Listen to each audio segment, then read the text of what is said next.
feel like we're SEAL Team 6. It does feel like SEAL Team 6 right now. We're infiltrating the island. We're the Viper Squad.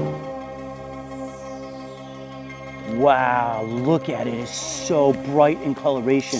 And it's been about an hour and a half since we've seen a snake, so maybe this patch here will be the lucky spot.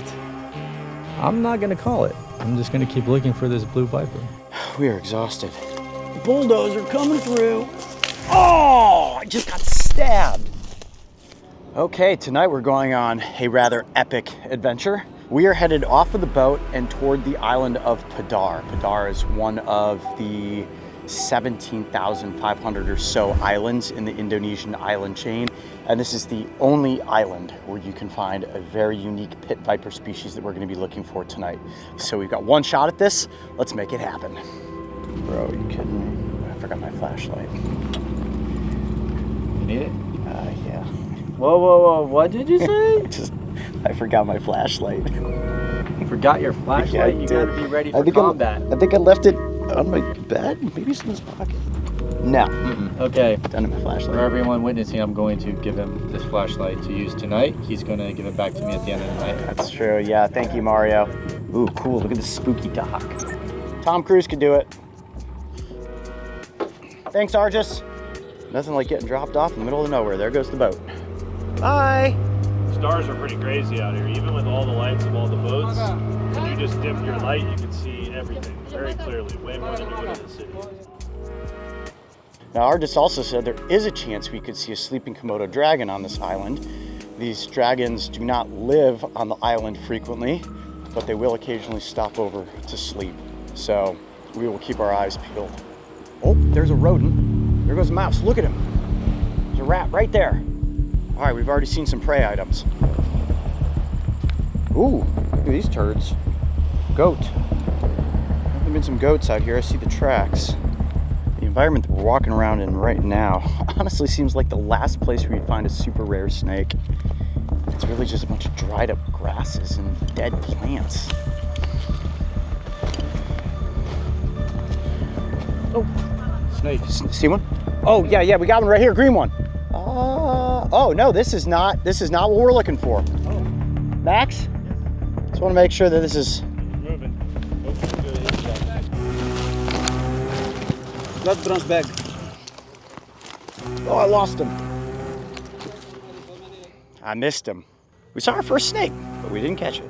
It's because I needed to ask Max first. You have to know for sure that something's non-venomous before you grab it.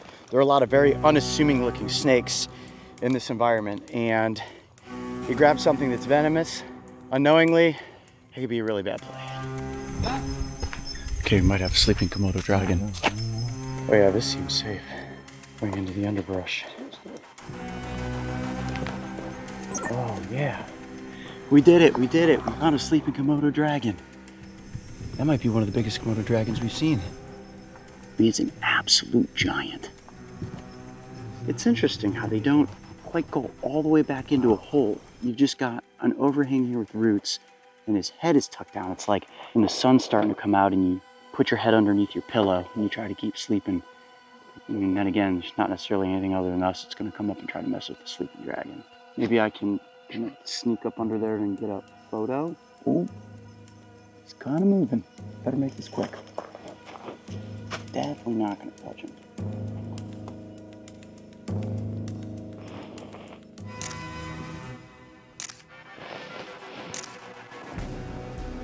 All right, well, too many shadows with all the roots for the flashlights, but pretty cool being this close to a Komodo dragon when it's sleeping. This is not one you want to disturb though, so we're gonna keep moving. We have got a baby tokay gecko. I'm gonna try to catch this. Good spotting, holy cow. It's right here.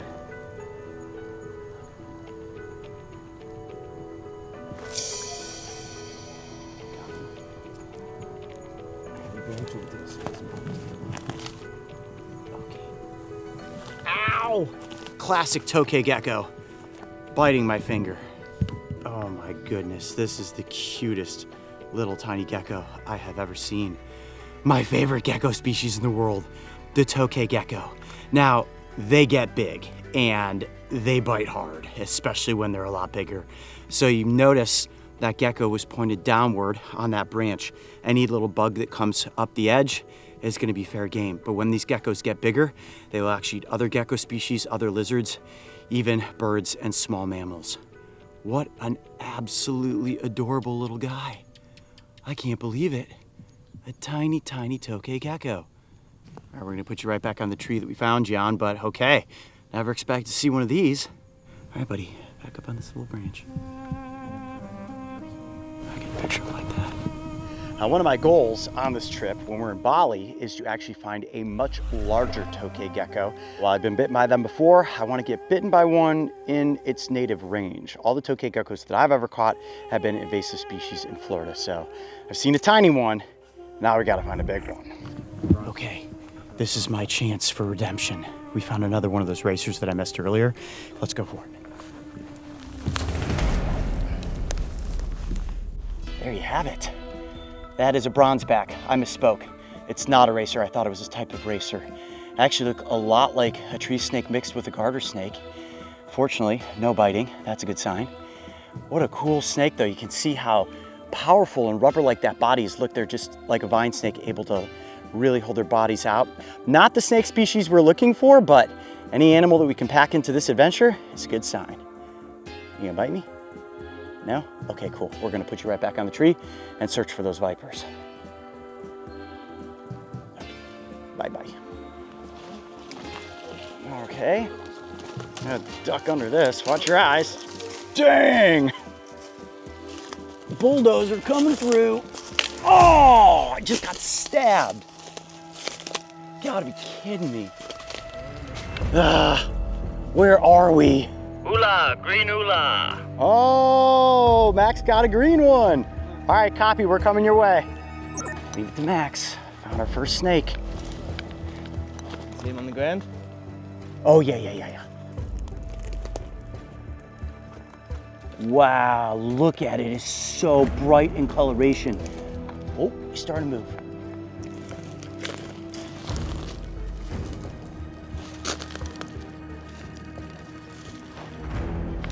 Go. Bite-proof gloves working real good right now.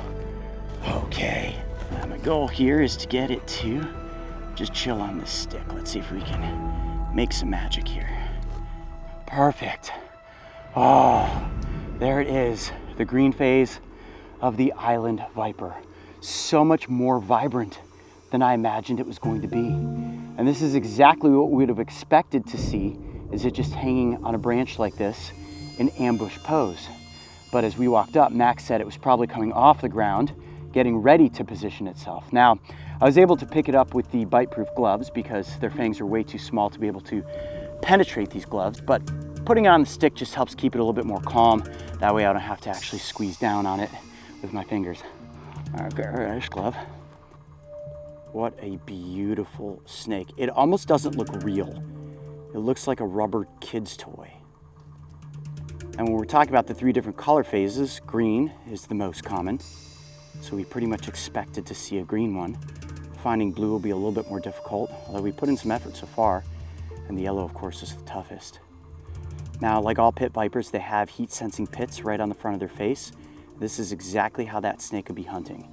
Just waiting, lying in ambush for anything to get close. Now, a snake of this size is not gonna eat something as big as a rat, but it would be eating the baby rats that are on the island and definitely taking advantage of geckos. So these snakes are found on a number of the different Indonesian islands, but this is a very unique place because you can find all 3 color phases. And based on the size, Max was telling me that this is likely a male. The males are smaller than the females, which we oftentimes see in a number of different snake species. Whether I'm in the field chasing the elusive blue viper or back in the office planning my next big trip, I'm constantly on the go. But with early mornings, late nights, and long hikes, I need to find ways to guarantee that my body is getting the sustenance it needs. That's why I trust Factor to take the guesswork out of clean, fast eating. At home or on the go, Factor lets you skip the prep and cleanup and focus on enjoying real food in just 2 minutes. Most of their meals deliver 30 to 50 grams of protein, directly supporting muscle repair and recovery. My personal favorites are the Chipotle queso shredded chicken and the buffalo style sour cream chicken. But with 100 plus rotating options and new high protein meals like short rib and bison sausage, I always keep it fresh. Head to factor75.com or click the link below and use code WildernessFB50 to get 50% off your first Factor box plus free breakfast for 1 year. Smells fresh.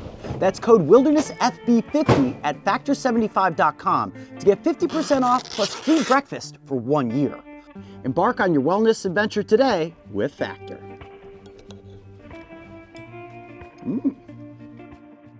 Now, there's no record of anybody having died from being bitten by one of these snakes. And if I were to accidentally be bitten, it's unlikely I need anti-venom. There'd just be a lot of swelling and uncomfortableness for a few days, but that's not a risk that I want to take because you never know how your body's gonna react to any venom. I'm just gonna go ahead and touch it with my finger. Wow, it's very, whoop. Careful, buddy. Look at him holding onto that branch with his tail like that. That's awesome. I guess that's probably a good point for us to put him back off into the wild, but there you have it. We got the green phase. Now we got to find the blue and the yellow. Check that out. Max is finally getting to use his really nifty herping tool. It has the ability to use a black light to fluoresce critters, and we just found this little bark scorpion. He's a little angry at the moment, otherwise I'd let go of his telson. He'll probably sting me. Let's just see what happens. Ooh.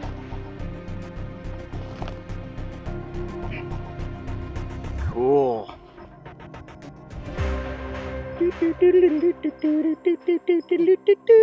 It's not an easy environment to navigate. So we've spread out in multiple directions. Everybody's searching for yellow and blue snakes. You'd think a bright blue snake would just stand out like a sore thumb. All right, tell me about this blue viper, Mario. Simple. It's a viper and it's blue. The more that we are not finding it, the more I want to find it because we're hyping it up so much. We tend to do that, right? When we're searching for a species, we hype it up so much that it becomes like an obsession. And we try hard to find one, but then there's a point where we give up. It's 9 o'clock, so who's gonna give up first? Is it gonna be Trent? Is Trent gonna say, hey dude, I'm kind of hungry, we gotta go back, get some macros? Only that's not gonna happen this time. Or is it gonna be Coyote who's gonna say, dude, I'm whooped guys, let's just call it. I'm not gonna call it. I'm just gonna keep looking for this blue viper. Well, the important thing to remember is we got to film Komodos at 7 in the morning. 7 a.m.? I got a good swatch of trees right in front of me here. Check this out. And it's been about an hour and a half since we've seen a snake. So maybe this patch here will be the lucky spot. We are exhausted, but you don't ever give up. You don't give up until you're in your bed. Gotta keep pushing, there's gotta be. This is sometimes how much work it takes.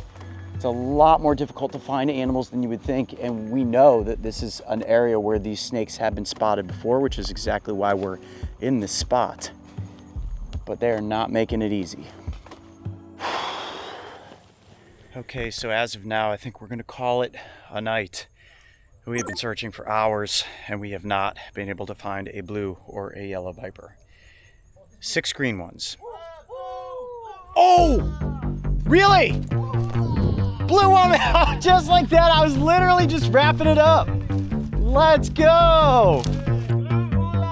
Oh my gosh. Yes, there's one. This is amazing.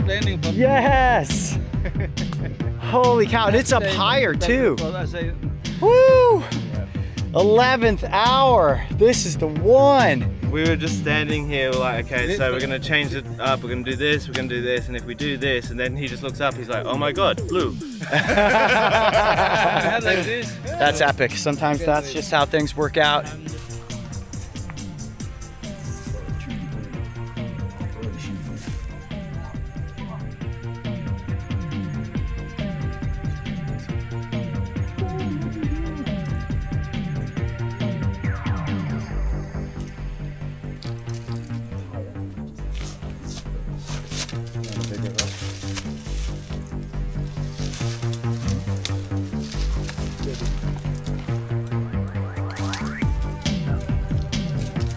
why we wear bite-proof gloves. Sometimes the animals just go for it. If he got higher up in the tree and we lost him, that would be the end of the night. My goodness, look at that snake. All right, I'm gonna get it out onto the little snake up here. So we can get it. Wow, look how beautiful that snake is. Oh my goodness. Have you ever seen something so elegant looking? Beautiful teal bluish coloration. And that is the quintessential famous color phase that people have been sending us photos of for years, saying, Coyote, you have to get to the Indonesian islands so that you can film with this island viper. Likely also a male, given the size that it is, about the same size as the green one that we found earlier. Yeah, buddy, I know you were just up there in ambush, hunting a little higher than your green buddies were, weren't you? Let me do this. See if I just gotta balance him on the glove there. So you can really see a difference between the blue phase and the green phase. Such a stark difference. Same exact snake species, different color morph. That is truly a gorgeous animal, and it has taken us hours tonight searching up and down through this arid environment. Incredibly difficult to walk through all of these gripping underbrush shrubs. I mean, just beating the heck out of us. And I sat up there on the hillside. I was exhausted. My arm is super swollen from the hornet sting. You see how huge my arm is at the moment. I'm tired. I'm in a lot of pain. But I said, you can't give up until you literally get into your bed. And lo and behold, we were ready to call it. And the universe gave us this moment. Gave us the most beautiful snake that you can find in Indonesia. The blue phase island viper. There it is. Wow. Well, same exact facts that I would have given you with the green one. Ambush predator. Toxic venom, but not so toxic that it would send you to the hospital unless you had an allergic reaction. And I think the best thing to just do right now is be thankful for finding it and just get the chance to admire how incredibly beautiful it is. It's not oftentimes in nature that you see things that are blue. Blue stands out, and oftentimes blue animals are easily preyed upon. But for some reason, the snakes on this island are thriving. No real predators on this island, surprisingly, other than hogs that would kill these snakes. No feral cats, no wild cats. But these snakes are feeding on geckos, skinks, and baby rodents. And this snake up in the tree like that is probably taking more of an opportunity to get geckos than it is anything else. Look at you, just behaving so incredibly well. Now, the snake has not struck a single time, even when I picked it up out of the tree using the bite-proof gloves. And that's just proof that even as a venomous snake, it's not something that you necessarily ever need to be afraid of. Not something you want to go out of your way to just pick up. You always want to admire venomous snakes from a safe distance, but so thankful to find you, buddy. We worked long and hard, and even Argus, who's an expert at finding these vipers, walked a considerable distance. Of course, it was just at that perfect ending moment where we came across the blue viper. I'm Coyote Peterson. Be brave. Stay wild. We'll see you on the next adventure. All right, let's get an epic thumbnail and head back to the boat. A little bit. Pretty damn close. If he completely goes running. Well, we are on our walk back to the boat, and it is a walk of victory. We finally found the blue viper. It is so much later than I think we anticipated being out, but when you get the snake you're after, or whatever the animal is that you're after, boy, does it feel like a good win. Tomorrow, we wake up and we head to Komodo Island to see Komodos proper on the island where they get their namesake. Okay, I am less than just a couple feet away from a full-grown Komodo dragon. This thing is absolutely epic. From the tip of its snout to the tip of its tail, this is the largest lizard on the planet. The biggest of the monitors, and it has taken 10 years to get to this point. Right now, the dragon is looking right at me. Huge, massive front claws. And the thing that's different about Komodo dragons as compared to other monitor lizards is the robustness of their bodies. All of that muscular structure, not only in the forearms, but in the hind limbs and that tail.